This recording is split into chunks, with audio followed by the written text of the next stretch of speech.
Macron has been criticized after the jihadist, known to police, killed 4 in the shooting spree. French right-wing opposition leader Mr. Wauquiez called for Mr. Macron's government to criminalize acts of hatred against the French Republic, adding that the new offense could be included in the French president's upcoming constitutional reform. Mr. Wauquiez said, "I think we should create a new criminal offense of incitement to hatred against the French Republic.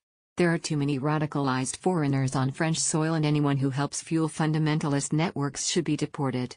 Seeing as Emmanuel Macron wants to amend the constitution and change things nobody cares about, namely the proposed reform of the country's political institutions, then why doesn't he make the most of it and make constitutional changes that will help protect the French from the terror threat?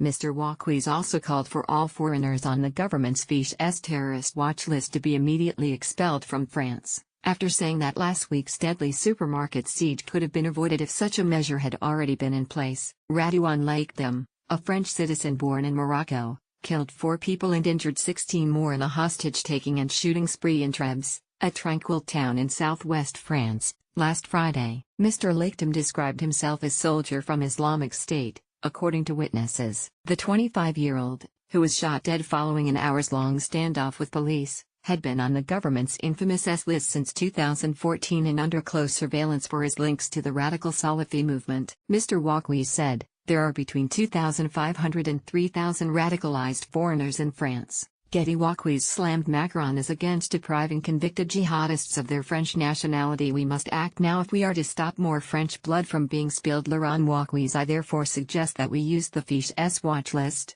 and improve it if we must, to take action to avert terrorist crimes. But we must act now if we are to stop more French blood from being spilled."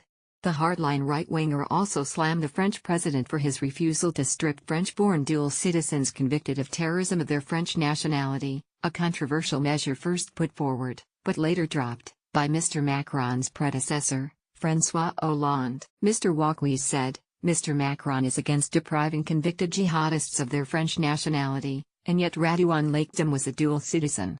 The head of state clearly lacks the political will to fight against communitarianism." The Conservative chief continued, before accusing Mr. Macron of falsely claiming that France had won the war against ISIS as he announced the end of the 2-year state of emergency in November.